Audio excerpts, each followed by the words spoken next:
Estamos de volta, 1h37. Este é o Sala de Redação. Com você, né? Lembrando que o Aurora Gran Reserva é o grande vinho brasileiro, né? E a medalha de ouro no tradicional concurso francês Challenge International Divan. Beba com moderação. Aplicativo completo em mais de 700 lojas em todo o Brasil. Venha para o Agibank, o melhor banco para você receber seu salário benefício. Planos de saúde empresariais Sulmed, cuidado médico personalizado, ampla rede de atendimento e muito, mas muito carinho pela sua vida. Potter, tu está entre aqueles que acham que o Inter vai ter uma boa exibição contra o Flamengo domingo, ou entre aqueles que acham que o Inter vai fazer um fiasco? Não sem antes lembrar para ti, Potter, que há 3 meses atrás, um era campeão brasileiro e outro era vice, e a diferença foi só um gol. Mas mudou, né?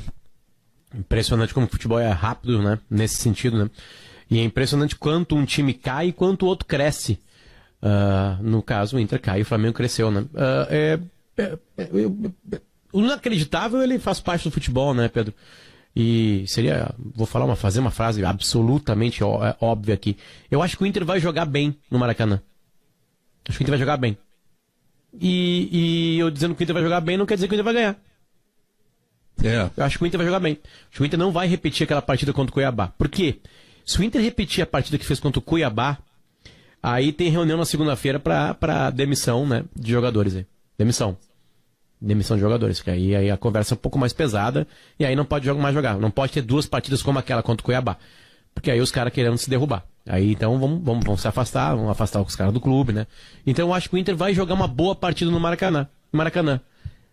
Isso não garante nada. Não garante 3 pontos, não garante 1 ponto. Mas acho que o Inter vai ter esforço, vai ter vontade, não vai ser aquela coisa patética contra o Cuiabá. Né? E aí, se o Flamengo não quiser, né? Porque às vezes esses times não querem, aí pode ser que tenha algum atrapalho ali. Foi o que eu falei ontem e sustento ainda hoje, né? Uma vitória do Inter no Maracanã, o Flamengo tem que estar entrando pensando em outra coisa, sei lá, pensando na praia, né? Pensando no Flamengo, é dono de fazer essas coisas, diz passagem, né? Só assim, né? Só assim. Então é uma super partida do Inter. Há 3 meses, se o Inter vencesse aquela partida no Maracanã, não tinha nenhum crime. Nenhum. E o Inter com um time muito pior do que vai entrar lá.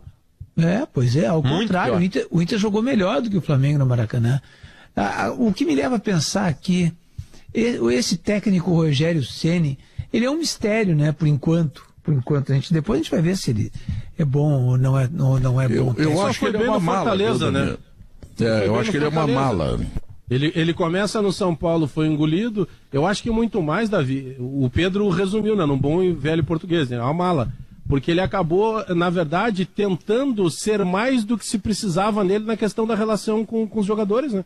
Ele brigou com o Gabigol, o Arão brigou com ele, uma série de jogadores. O Renato chegou lá e só abraçou os caras, né? E seguiu o baile. A especialidade do Renato. Técnico bom é aquele que chega no clube e briga com o ruim. Isso aí. Esse é o técnico bom, que o bom já sabe que o ruim não... Exatamente, o ruim tu tira ele do time. O ruim tu tira ele do time, tu briga com esse aí. E o ruim fica bravo contigo. Claro, agora tu não pode brigar com o Gabigol, tu não pode brigar com a Arrascaeta. Não. Briga com o cara que não vai te acrescer nada, que a hora que o Leão sempre me dizia, pô, tu vai deixar o cara no banco. Aí o Leão disse assim, Guerrinha, eu preciso ter no banco um cara que melhore o meu time quando eu precisar. Não um cara que piore o meu time. Se piorar o meu time, eu vou perder. Tem razão. Então, o técnico bom é o que chega no clube e briga com o ruim, afasta o ruim. Entendeu? E tem um montão de cara ruim. E podem notar que o ruim está sempre à disposição. Sempre ele está. Ele está pronto para jogar. Né? Não, ao contrário. O treino é às 10, ele tá lá às 7h30. Ele é mais forte, né? Meu senhor. Aí no domingo vem contra o Flamengo, ele tá no time. Aí tu sabe que dançou. E teve a passagem do Ceni que a gente não citou pelo Cruzeiro, claro que era um Cruzeiro fervendo e tudo mais, mas teve o episódio que definiu a saída dele, né? Quando ele afasta o Thiago Neves, e aí o Thiago Neves ficou muito triste, foi para uma festa de pagode que estava acontecendo lá no Mineirão. E aí no outro dia, no jogo seguinte, né? O Dedé, que era uma das lideranças, chama a rapaziada e pede pro Ceni. Pô, professor, acho que é o caso da gente reconduzir o Thiago, por tudo que ele representa. O Rogério olhou para ele, virou as costas e saiu. Ou seja, os próprios jogadores, as principais lideranças, mesmo o momento sendo ruim. Ou seja, e ele volta pro Fortaleza. O Fortaleza, ele ficou à vontade. Talvez, Davi, tu que é mais dessa área filosofal e do entendimento do cérebro humano, talvez o Ceni no Fortaleza ele continuasse naquele pedestal sabe tudo. De ser o cara, de ser o cara relevante do clube, sabe? O top. Ele continuava sendo o ídolo. Algo que, por exemplo, no São Paulo, no Cruzeiro e no Flamengo, ele já não era mais, porque ele era ex-goleiro, ele é treinador. Eu acho que pesou muito para ele isso. É que um cara que é uma lenda, né? O cara era uma lenda como goleiro. O Ceni no Fortaleza é o Renato no Grêmio. Entendeu? Encaixou. Ele era. Os jogadores adoravam ele e tudo e tal. Mas a diferença, Guerrinha, é que partindo para o Flamengo, o Ceni tem atrito com os jogadores e o Renato abraça eles. Deve ter dito, eu vou beber com vocês. Aí é que eu te digo, Pedro.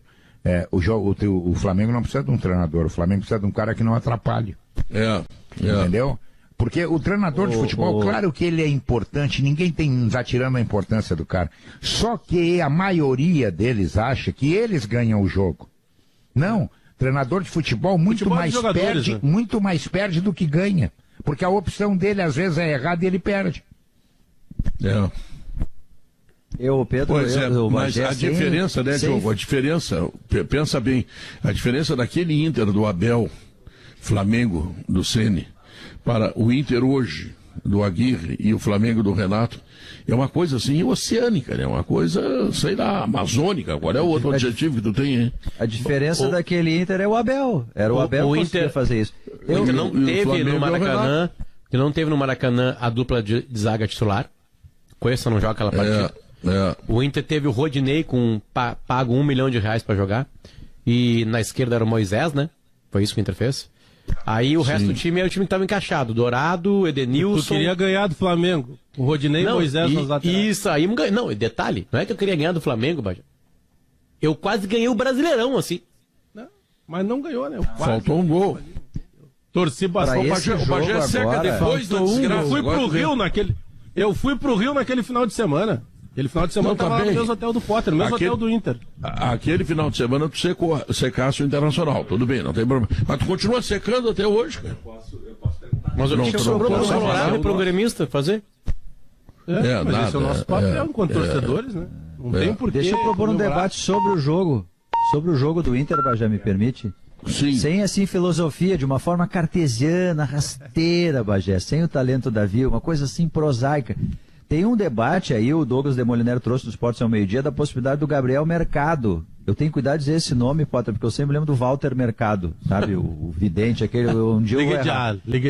Liga já. E aí a possibilidade dele estrear, Guerrinha, ou improvisado na lateral direita, ou ele sendo zagueiro e passando o Bruno Mendes para a lateral direita, o que eu já acho, ou então até 3 zagueiros, e o PV na esquerda e o Saraiva na direita. Eu acho que seria uma temeridade. Um cara que está fora há muito tempo, que vem do Catar, que não tem nível de competição, entrar direto contra o Flamengo, tendo que pegar o Bruno Henrique pela frente. Tirar o Bruno Mendes do lugar dele é o maior erro ainda. Aí, eu acho que esse jogo, em primeiro lugar, o Nacional vai jogar fechadinho, vai, né? Sem dúvida. Bom, não, isso é perfeito. Eu acho que esse jogo aí, se for para inventar moda, e eu também concordo contigo que não é ainda a hora de tu pensar em 3 zagueiros, mesmo que eu sei que essa possibilidade exista. Olha, queremos fechar, muito bem. O que tu tem que anular no Flamengo?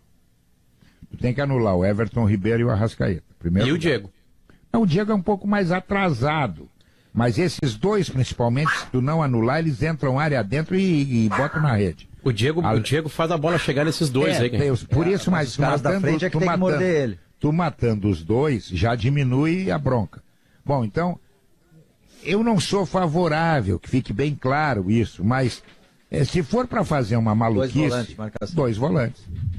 Entendi. Se for volantes, que eu quero dizer volantes. Entendeu? Vocês vão grudar nos caras, no intervalo os caras vão entrar naquele vestiário, vocês vão junto para lá, não precisa vir para cá. Vão junto com eles. Se os caras forem pro banheiro, vocês ficam com o papel higiênico na mão, esperando. Entendeu? Não larguem os caras antes das 21h15. Não larguem os caras. Ah, mas que frase maravilhosa, porque eu fiquei vendo a cena. Fiquei vendo a cena, né, do Dourado com papel higiênico no lado de fora, assim, pra marcar do Arrascaeta. Agora o Dourado é um cara que tá pronto para jogar como terceiro zagueiro. O Dourado. Tá pronto. Ele até porque ele não tem mais as mesmas condições que ele tinha para jogar como volante. Né? Condições físicas. Depois da lesão ele voltou sem a mesma. Do joelho. Né? Ele é jovem ainda, né? Não, ele joga. Eu gosto do futebol do Dourado.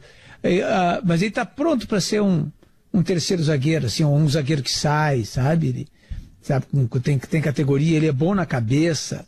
Sabe, ele é bom de marcação. Mas ele já andou jogando por ali, nada a ver. E não mudou, claro, né? que ele não ficou tanto tempo, mas ele acabou passeando Durante por ali. o jogo. Deixa eu dizer para vocês que lá em Carlos Barbosa, quem está ouvindo, sala de redação, é o senhor Hildo Paludo, vice-presidente da Tramontina, que aliás está conosco, está patrocinando Alice Bastos Neves, direto do Japão, essa coisa toda, e ele diz o seguinte: a definição do Guerrinha de cara ruim é parecida com a minha, perna de pau, dificilmente se machuca, nunca dá migué, e é sempre o primeiro a chegar. E no caso do Paludo, ele ainda é o dono do campo, Guerrinha, quer dizer, porra, aí é brincadeira, né? Se ele não jogar, quem é que vai jogar? Dono da bola do campo. Bola e o fardamento, tudo. Isso. Sempre lembrando, Pedro, que no programa de ontem, né? Durante o programa de ontem, entrei na KTO e botei R$110 na vitória do Inter. 110, fizesse bem. Alice Bastos Poderia ter Neves. doado para uma creche. E depois disso marcou o psiquiatra. Né? E 110, pode, porque não 100. Não, porque eu falei 100 e o Bagé bota mais. Aí eu botei mais. Ah, é verdade. Mais 10. Isso Alice aí, Bastos Neves, quanto dinheiro tu bota apostando no Inter no Maracanã domingo? Vamos ver. Pedro Ernesto Denardim, eu tenho uma regra minha comigo mesma, assim, tá? Eu não boto mais do que 20 pila. 15, 20. Por quê? É por aí. Nunca ultrapassa esse feminino. limite. Mas não bota nesse jogo, é isso? Não bota Porque diferentemente... Não bota nesse jogo. Não, mas no Flamengo dá nesse pra não, colocar. na vida. Não, entendeu? se aparecer Nesse eu amanhã boto na 5. KTO, se aparecer na KTO 5. amanhã, depois de quinta-feira, vem a sexta-feira, pagando 1,80, sabe quanto é que eu boto? Boto o meu carro. Claro que bota. Não bota quando não é certo, claro. No vôlei feminino, Alice, quanto é que tu põe ali? No vôlei feminino eu ponho... aí eu acho que eu vou ter que aumentar a minha. Eu tô dizendo que eu falo, boto 15, 20, aí eu vou botar um 100. Aí eu boto um 100 pila. Eu perdi apostando no masculino. Eu também. Eu perdi com o masculino. Mas eu falei aqui que tinha a Rússia, o Potter ficou me puteando. Porra, tá fazendo crise no vôlei, tá aí, ó. Não, é que a tua energia negativa chegou em Tóquio. O masculino aconteceu uma coisa incrível, rapaz, incrível. Nós perdemos o ouro num set. No terceiro set. Tá 20-14, sabe o que é isso? Não, chegou a estar 20-12. Não, 20-12, 20 a chegou a 12. estar 23-16, gente. Ligaram Chegou... pra 20 Era a 12, só trocar a bola. 20-12 Duas ligaram bolas. pra funerária, entendeu? Pode vir, pode tirar a medida dos caras, tudo aí. Aí daqui a pouco os caras, ressuscitaram, rapaz. Que é isso? Caixão de madeira, né? Alice, conta mais, Alice. Tudo que tu tem a dizer É da que os Olimpíada. russos não brincam, né? Há muito Tudo tempo. que eu tenho a dizer e mais um pouco. O quê? Há muito tempo. Em qualquer área. Não tem brincadeira com o russo. mas não podia ter perdido esse jogo. Não podia. Os russos não estão para brincadeira, né? A gente sabe bem, a gente esteve lá na Copa na Rússia e a gente sabe bem que eles não brincam em serviço.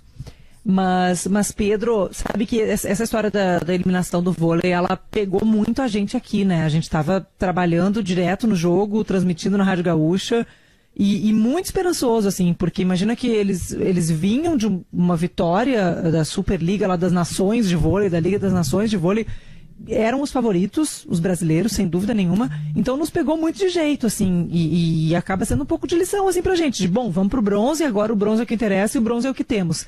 Não será um bronze tranquilo, mesmo que seja conquistado, mesmo que o bronze venha aí, não vai ser tranquilo de conquistar, vai ser bem a obrigação mesmo, e aí vocês... Vai ser Contra a Argentina. E aí vocês brincaram assim de, contra os argentinos, exatamente. Tu aposta nas gurias, como é que vai ser com as gurias? E sim, eu tô colocando todas as fichas nelas, assim, né? Porque imagina que elas não eram favoritas, que elas chegaram invictas nessa fase, agora elas encaram a Coreia do Sul, de quem elas já venceram na fase classificatória. Então, assim, a gente tem sim muita esperança em conseguir essa medalha com o vôlei feminino. E o Brasil alcançou hoje essa marca, né?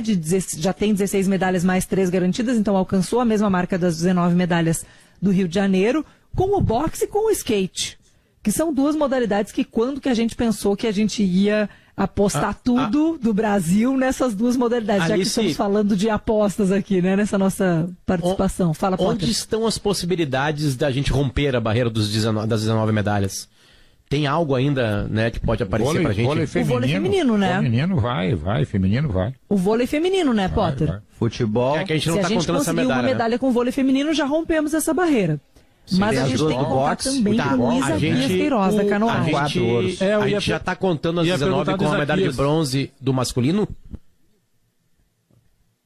As 19 a gente está contando com o bronze masculino e as 2 do boxe, tá? Aí a gente fecha 19. Se vier do vôlei feminino, qualquer medalha, já ultrapassamos as 19 e a gente está contando também com a do Isaquias Queiroz na canoagem. O Isaquias, ele começa amanhã, aqui às 9h30 da manhã, 9h30 da noite aí do Brasil, de hoje, aí no Brasil. Ele começa a disputa do C1 1.000 metros, canoa individual 1.000 metros. É a maior probabilidade dele de medalha, ele já sabia isso antes de vir para cá. Ele já disputou a C2 1.000 metros, mas ele teve uma mudança de parceiro com relação ao parceiro dele do Rio de Janeiro. E ele sabia que ele poderia ter um atraso por isso, né? Porque é uma mudança natural, que não seja do mesmo jeito que foi no Rio, que ele conquistou 3 medalhas, ele teve um desempenho brilhante no Rio, ele já sabia que a C2 seria um desafio maior. Chegou ali em quarto, quase conseguiu a medalha, mas foi bem.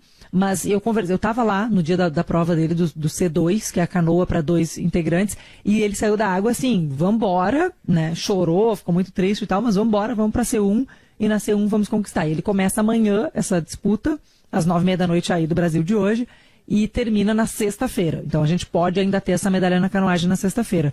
A expectativa é essa, que a gente ultrapasse com essas duas aí, vôlei e canoagem, que são as que ainda faltam, e essa reta final de Olimpíada é dos esportes coletivos, portanto, né, do vôlei masculino brigando pelo bronze, do futebol masculino e do vôlei feminino, e ainda essa medalha de Isaquias da canoagem. Essa é a nossa perspectiva aí pela frente nessa reta final.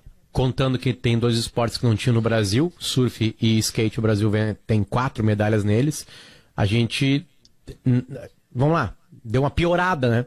De alguma maneira, porque tinham menos esportes nas Olimpíadas do Rio de Janeiro pra a gente ganhar a medalha. E aí, como entraram 2 que a gente é muito potente, tá entre os melhores do mundo, né? No skate a gente é segunda nação, talvez terceira nação. 3 finalistas. O Brasil botou 3 finalistas no parque, de 8 na final. 3 de 8 mesmo. Né? Eu vi um brasileiro, 21 anos me parece que é, nos 400 metros com barreira, que tinha um recordista mundial. O Alisson. Olha, o Alisson, né? ali tu pode escrever, aquilo ali vai dar muita alegria pro Brasil, esse moleque aí. Ele é um galgo, mas ele pegou 2 canhão, né, pela frente, que daqui a pouco vão parar, né? Alice, tá terminando o tempo aqui, tu tá falando... Tá terminando, vambora. Deixa eu só dizer que esse Alisson que o Guerrinha falou, ele bate a própria marca, o que é uma coisa incrível, né? Porque uma coisa é tu disputar com alguém, outra coisa é tu disputar contigo mesmo, com o teu próprio tempo, e ele vai batendo a própria marca. Ele fez a marca, Guerrinha, que daria para ele a medalha de ouro se fosse nos Jogos do Rio de Janeiro. Tá? E ainda assim, chegou ali no 3º lugar, conseguiu o bronze, e como tu disse, é um guri novo que sem dúvida vai nos dar muita alegria ainda. Pedro Ernesto Denardim, minha participação hoje e sempre é para a Fiber, a máscara que nos acompanha a equipe, a delegação do Grupo RBS que está aqui em Tóquio, que é uma máscara super tecnológica, que está no rosto dos atletas, está no nosso rosto, que é gaúcha e, portanto, vive Tóquio junto com a gente. Eu volto amanhã, vou descansar. 2 da manhã aqui quase, está na hora de descansar. Ô Pedro, deixa eu te dizer uma coisa, eu vi outra coisa. Eu vi um atleta da Geórgia, levantamento de peso. Sabe quanto esse cara levantou, Pedro? 200. Eu já estou cansado só em ouvir. Não, 260, Pedro. Esse é o peso, Guerrinha, que cada jogador do Inter vai entrar no Maracanã. Esse cara muda pneu de carro sem macaco. Ele levanta com uma mão, entendeu? E com a outra ele desaparafusa. Isso. Ô Pedro, Intervalo. eu não sei fazer a voz do Guerrinha, né? O Potter tá treinando essa imitação. Eu tenho um amigo que ele é muito perfeito nos comentários, assim, sempre depois de cada disputa, né? Eu mando uma mensagem, pergunto, e aí, o que tu achou? Aí terminou o vôlei, né? O Brasil perdeu pra Rússia, depois desse baita jogo. E eu disse aí, e o jogo, o que tu achou? Eu disse, a vodka ganhou da cachaça. Tá bom, voltamos logo depois dos comerciais. Para se dar bem na lavoura, você pode falar com o Barbosa da FIDA, que vai dizer que Fidagran é o fertilizante que repõe os nutrientes que o solo precisa, regula o pH. São 2h05. O Grupo IESA apresenta o Fiat Argo 2022, completo a partir de R$ 58.900. Isso mesmo, hein? É só R$ 58.900. São poucas unidades à pronta entrega. Aproveite, tá? É Grupo IESA Fiat em Porto Alegre e Canoas. Se você está procurando um ar-condicionado econômico, conheça o Split Inverter da Springer Midea que você encontra na Frigelar, porque quem entende de ar-condicionado escolhe a Springer Midea e a Frigelar. Felipe Duarte está voltando aqui no programa, já está encerrada a entrevista coletiva do novo centroavante do Grêmio, Miguel Borja, e o Felipe traz agora um resumo daquilo que disse o novo centroavante do Grêmio, hein, Felipe? Vamos lá, Pedro, um resumo então. Ele recebeu a camisa número 9, até elogiou quando vestiu a camisa, disse muito linda a camisa do Grêmio. O Marcos Herman, vice-presidente de futebol, antes do Borja começar a responder os questionamentos, o apresentou como um colombiano que tem alma de brasileiro, porque mora há muitos anos no Brasil. E aí eu perguntei sobre essa relação dele com o Brasil, foi treinado pelo Filipão no Palmeiras, ele disse que recebeu uma ligação do Filipão, perguntando se ele vinha trabalhando, ele disse que estava trabalhando na Colômbia, voltou a treinar no Palmeiras, então está em forma, fica à disposição, e se disse agradecido ao técnico por acreditar de novo nele, né? Sobre o Palmeiras, ele lembrou que foi campeão brasileiro no Palmeiras com o Filipão, foi artilheiro da Libertadores de 2018, e ele disse o seguinte, Pedro, quando cheguei ao Palmeiras tinha 23 anos, agora eu estou mais maduro, muitas coisas aconteceram na minha vida que me ajudaram a melhorar.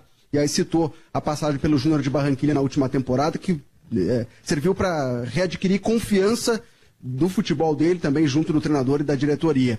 Sobre a tabela do Grêmio, perguntaram se a tabela não tinha assustado, né, para que ele recusasse o convite do Grêmio. Ele disse que o Grêmio tem elenco para virar, elogiou muito o elenco do Grêmio inúmeras vezes, e disse que pela história do clube, muitos jogadores gostariam de vir para o Grêmio. Citou o fato do Grêmio ter 3 Libertadores, por exemplo. E ele disse que teve várias outras ofertas de clubes da Argentina, da América do Sul, da Europa, da Turquia, enfim, mas que quando chegou a proposta do Grêmio, ele disse para o empresário, vamos embora, é para lá que eu quero ir. E aí ele encerrou a coletiva dizendo o seguinte, Pedro, estar no Grêmio é um sonho que eu tinha no meu coração. Muito bem, quando tá bom, estreia? Felipe, muito obrigado. Você sabe? Hein?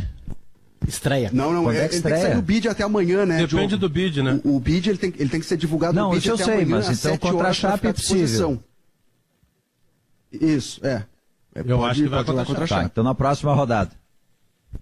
Então a tendência é que ele não jogue contra a Chapecoense, é isso? Não, que ele jogue. Não, ele pode jogar, o nome dele tem que ser divulgado no boletim informativo diário amanhã até às 7 horas da noite. Porque o jogo é segunda. O jogo é segunda. O jogo é segunda-feira, foi transferido. Se não estrear contra a Chapecoense, é São Paulo Morumbi. Tá, não, peraí, eu vou repetir a pergunta. Há uma tendência de que ele possa ser colocado no bid até amanhã, ou isso é uma improbabilidade? Não, o Grêmio está trabalhando para colocar ele no bid até amanhã.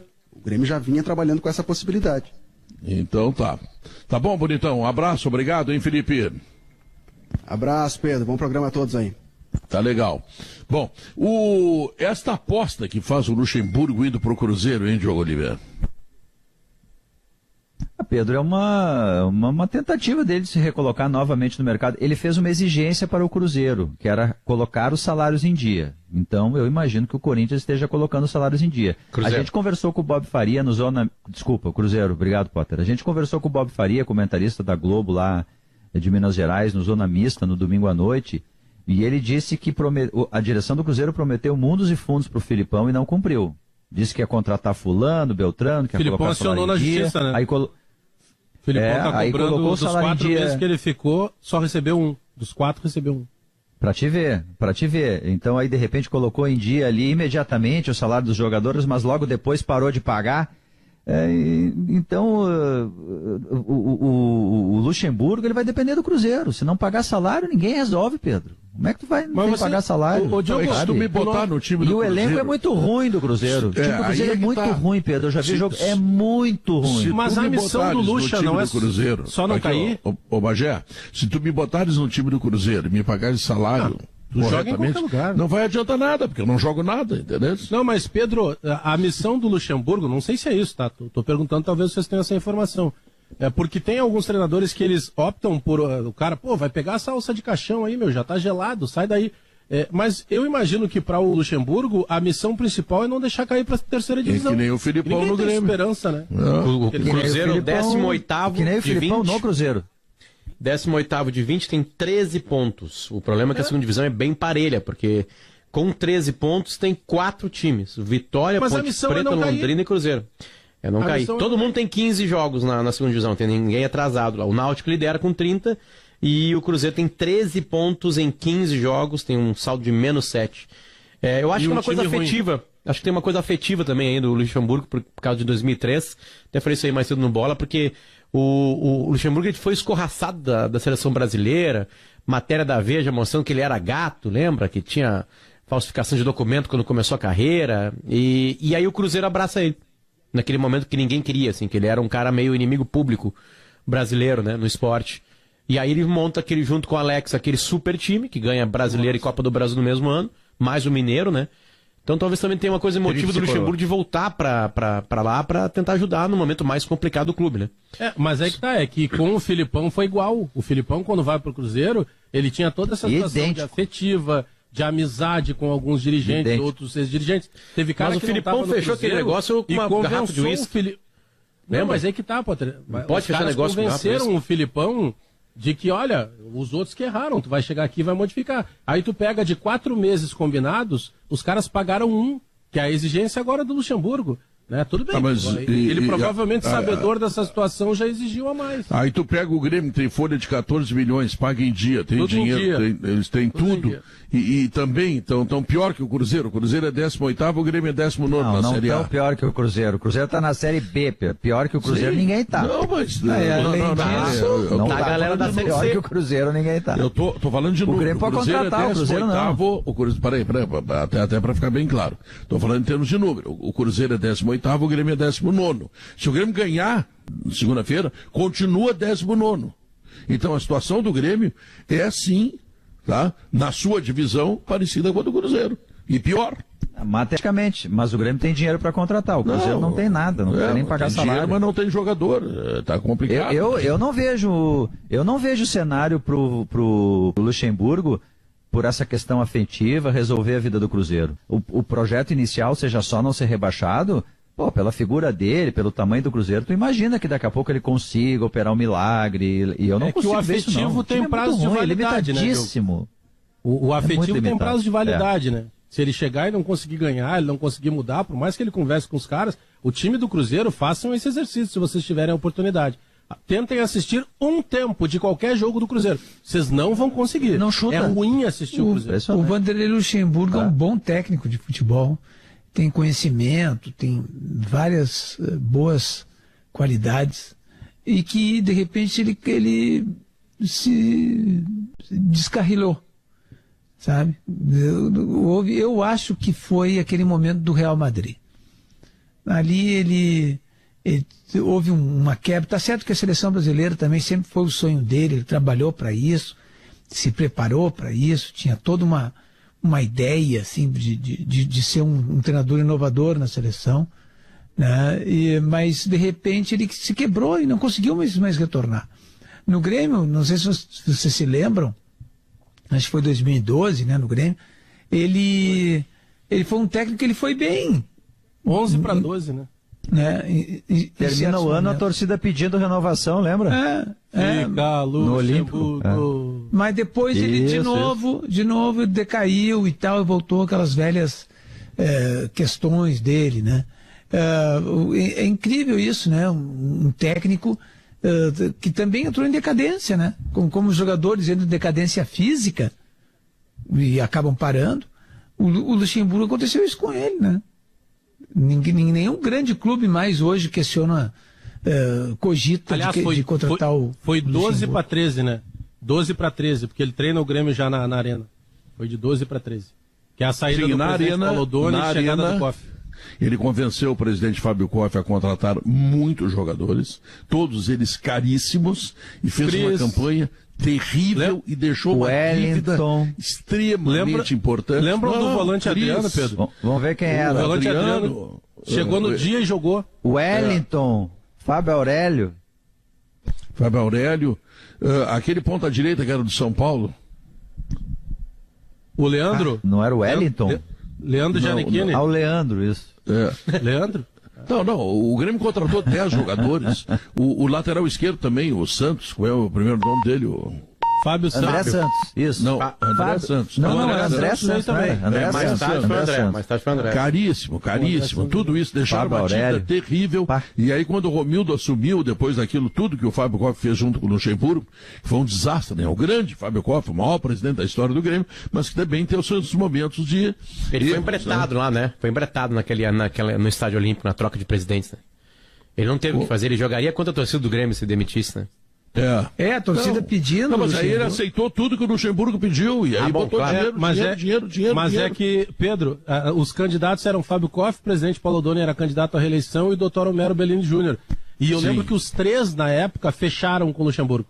O Luxemburgo, eu não sei se está ao vivo isso agora, tá? O erro não é contratar o Luxemburgo, o erro é aceitar tudo que o Luxemburgo diz e contratar todos os jogadores. É mais ou menos o que aconteceu com o Renato agora. Na entrevista coletiva lá no Cruzeiro, o Luxemburgo disse o seguinte: eu não estou na segunda divisão, eu estou no Cruzeiro. Como frase é espetacular. É uma boa frase. Uma frase de efeito. É uma boa frase. Mas ele está na segunda divisão. Se eu sou o próximo repórter, eu pergunto: Luxemburgo, que divisão está o Cruzeiro? É impressionante como algumas coisas se repetem no futebol brasileiro, né? Lembra da campanha do Inter em 2016, né? Time grande não cai. Time grande não cai. O Grêmio nem... Claro, né? O Grêmio por estar pior no campeonato, né?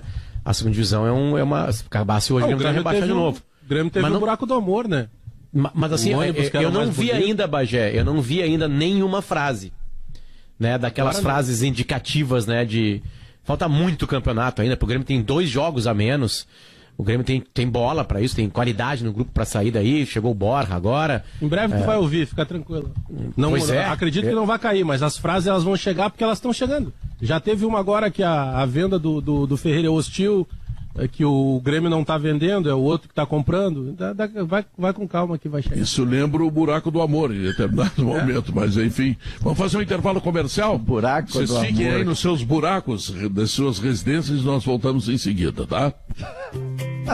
O seu banco diz que está ao seu lado, mas some quando você precisa? O Agibank tem empréstimos consignado e pessoal para você colocar a vida em dia ou realizar aquele sonho. São 2h20, esse é o Sala de Redação, sua última parte, e eu quero colocar para vocês que nós já estamos conhecendo muitos clubes classificados para a fase de quartas de final da Copa do Brasil, onde está o Grêmio, e o Grêmio é um dos classificados, e hoje de noite tem mais 2 jogos e amanhã tem um sorteio. Pode pintar alguma mamata para o Grêmio outra vez? Sabe que tem, eu vou falar para vocês, o cúmulo do otimismo. O ABC de Natal treinou pênaltis. Para enfrentar o Flamengo. Isso é profissionalismo, Potter. Profissionalismo. Mas daqui a pouco, não, ABC de Natal. Não. Pode sair um pênalti no VAR. Pode ser um pênalti pelo VAR. VAR. Tem que fazer 7, né? 6-1, né? Foi 6-1. Fez um gol qualificado. Pode ter um pênalti ao longo do jogo, né? Morrendo, né? Isso é mais otimismo que eu botando dinheiro no Inter no Maracanã. Não tenha dúvida, não tenha dúvida. Verem, né? Mas não vai ter mais Vitória nem Brasiliense. Agora o caldo é mais fervoroso, né, Bagé? Pedro, mas é que eu particularmente, eu tenho falado isso muitas vezes aqui, eu estou muito preocupado com a maneira que o Grêmio joga, não é nem pelo adversário, né? O Grêmio pega 2 adversários recentes na Copa do Brasil, primeiro foi o Brasiliense, o Grêmio passou com facilidade, mas não porque o Grêmio sobrou jogando, porque o Brasiliense era muito mais fraco. O Vitória é uma situação parecida. O Grêmio tinha tudo, uma vantagem de 3 gols, vai acontecer o quê? Vai ganhar com tranquilidade, para ter confiança, para transportar essa confiança do vestiário para o Campeonato Brasileiro. Não aconteceu. Ganhou do Vitória, um tempo inteiro com um jogador a mais, o Vitória com desfalques e o Vitória muito fraco. Então eu, particularmente, na Copa do Brasil, eu penso que vai ser mais ou menos daqui para frente no oba-oba, aquele estilo Filipão. Faz um gol, fecha a casa e vai passando de fase. Não espero. Sim, mas o Grêmio fazendo o gol, fechando a casa. Aliás, o Grêmio não fazendo o gol, porque o Grêmio não está conseguindo fazer gol. Fechando a casa, o Grêmio continua tendo insucessos repetidos no Campeonato Brasileiro, tá? Continua, esse é o problema. Continua. É que eu ainda estou me apegando a uma situação da chegada do Felipão. Eu sei que tem jogos aí, tipo América Mineiro, o Felipão empatou, não ganhou. mas ele estreou já dentro de um Grenal empatando também. Eu ainda estou acreditando que essa chegada do Filipão, ela possa modificar algumas coisas, embora eu discorde de algumas opções do Filipão. A principal delas na lateral esquerda. Tá, agora tu considera que o jogo de segunda-feira é decisivo para isso, né? Não, eu estou obrigado a ganhar. Não tem nenhum outro tipo de análise contra a Chapecoense. O Grêmio tem a vencer ou vencer. É só isso, é ganhar. E não estou nem cobrando espetáculo. Pode ganhar de 1-0, gol de Nádega já no final do jogo, não tem problema. Tem que ganhar, não pode empatar.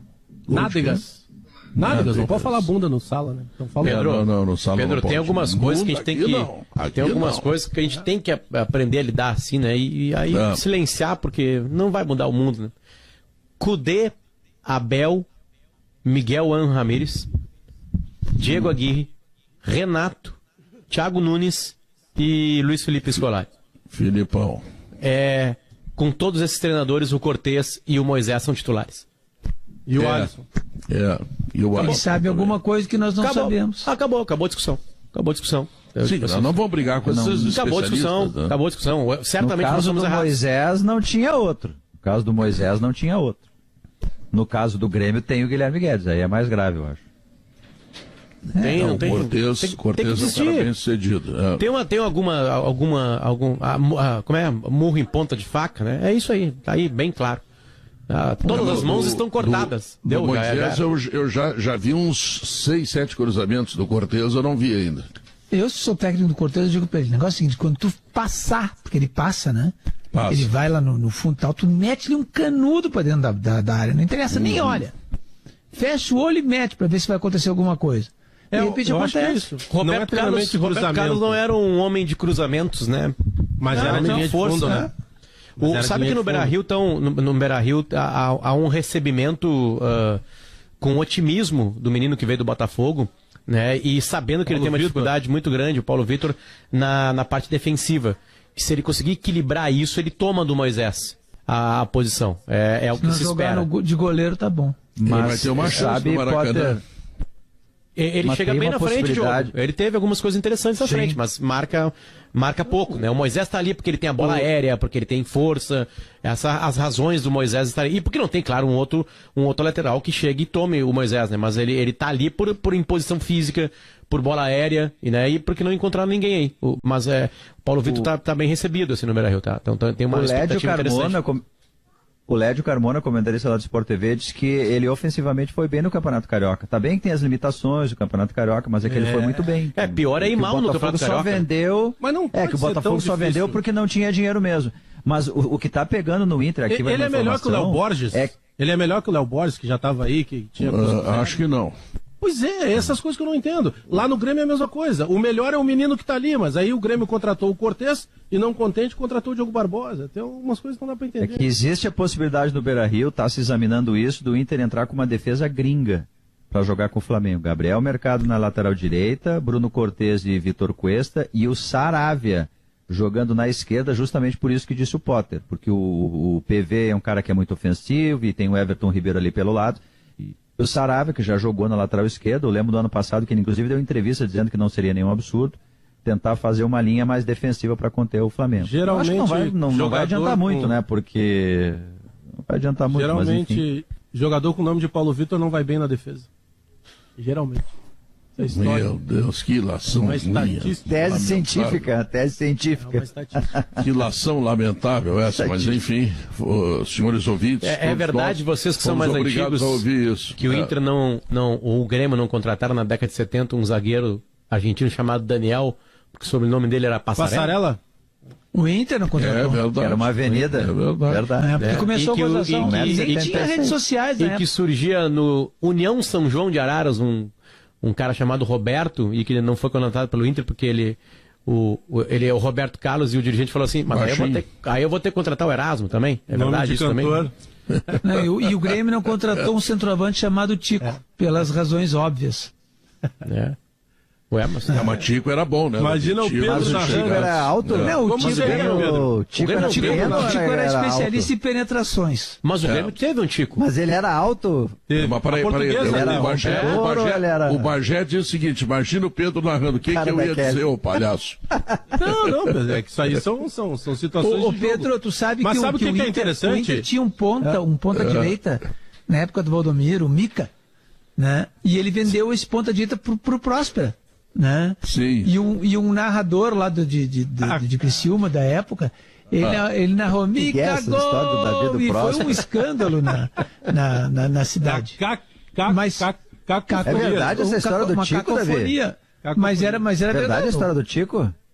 É verdade a história do Tico? É verdade. Não, mas como é que era esse Tico? Ele era de movimentação, ele flutuava, como é que era? O Tico era de qual time que era o Tico? Era do time do Paraná, eu acho. Aí ia pra direita, mas... Aquele time da portuguesa do Denner tinha um Tico também, que era um poder também. O Tico sempre foi um infiltrador, né? Ele sempre foi... por aí, tá bom. Operário, né? Operário. Olha a cara da Kelly, Pedro. Bah. Pedro, hoje a gente entrevistou, desculpa. Hoje a gente entrevistou a Karen Jones, né, que tá comentando no Sport TV o skate, né? Ela foi campeã mundial de skate, sabe muito, né? E ela usou uma palavra que a gente não consegue falar ela ainda na gaúcha. Um termo, né? Um termo que pega o nome de uma parte do corpo feminino e transforma em verbo. Né? E a gente fez uma entrevista inteira, muito adulta, eu, a Kelly e o Davi, e a gente conseguiu acabar a entrevista sem falar o que ela falou, né, no ar, na madrugada, numa TV, né, a cabo, fechado, né? Então, o Staltin escapou. Se falasse a cotovelo, escrevendo no cotovelo. Né? Exatamente, né? Ela falou lá, uma palavra que começa com um X. Então, parabéns à nossa fase madura. Maturidade. E vai indicar uma menina que argentino, entrou, né, rachando. Vocês esqueceram, né? O Caraglio. Milton. Exatamente. Caraglio. Esse aí, Caraglio, tá? Caraglio. O Caraglio sempre foi mais forte, em comparação, ele foi mais forte que o Tico. Né? Ele era um cara mais e era bom no jogo aéreo, né? Sim, mais resoluto. Exatamente. Ele voava. Kelly Matos coloca a mão no rosto, vai piorar a coisa. Envergonhada com tudo que estão dizendo nesse momento. Eu tô saindo para não entrar na advertência. Nós estamos conversando sobre futebol, Pedro, desculpa. Quem tá botando maldade é tu. Nós estamos sobre futebol, O Davi trouxe o nome de um centroavante. E eu trouxe de outro. Temos que discutir as características. Eu acho que ele botou a mão no rosto por causa do sol. O Tico com medo da gozação, que o Tico o Tico tava penetrando, o Tico tava... O Davi não desiste, Pedro. Não desiste. Tchau, Davi. Explicando pros ouvintes. O Tico estava muito encolhido, Davi. O Tico estava encolhido, ele não chegava na área. Chega, sério. Se o Tico fosse expulso agora, Pedro. Eu vou falar sério, Pedro Jeromel, do dia que eu entrevistei ele na Arena, inclusive, nós fomos fazer o saio de redação, ele falou que debocharam do nome Jeromel, que isso aí é nome de remédio, isso. Xarope, claro. Isso, exato. Foi sorveteria lá de Garopaba, lembra? Sim, lá se dizia que em Garopaba ia ser entre as duas sorveterias, ele me disse Jeromel e a Kahneman. Meu pai. Ai, tá, eu tentei, gente. Eu tentei sozinho, né? Que bobagem. Que bobagem. Sorveteria do Cebolinha. Alemão, me salva, Alemão. Chegando pra te salvar com a Kelly, Pedro. Chegando pra te salvar. Isso. Olha como o Gaúcha Mais, Pedro. O Gaúcha Mais vai falar sobre um problema que há muito tempo os nossos ouvintes vêm relatando e o Eduardo Matos conseguiu dados para mostrar em números a realidade dos Correios no Rio Grande do Sul. Mais de 10 milhões de correspondências atrasadas. O senhor, a senhora que está esperando aí a conta, ou que de repente chega num mês, a conta de 2, 3 meses atrás já vencida, não está sozinho, senhor e a senhora. 10 milhões de correspondências, nós vamos falar sobre o problema dos Correios, Davi. Alemão, deixa eu te contar uma história que nós no Timeline fomos entrevistar uma vez o presidente dos Correios a respeito disso, né, da falência dos Correios entregando correspondências atrasadas, tal, e eu fui usar um exemplo meu. Disse, não, eu estava em Boston ainda e tal, e disse, não, inclusive eu postei um documento, assim, quer dizer, né, botei nos Correios e não chegou o documento. E ele ficou assim, não, mas tu deve ter feito tal documento, assim, tal tipo, que é o mais barato de todos. O cara me chamou de chinelão. Entendeu?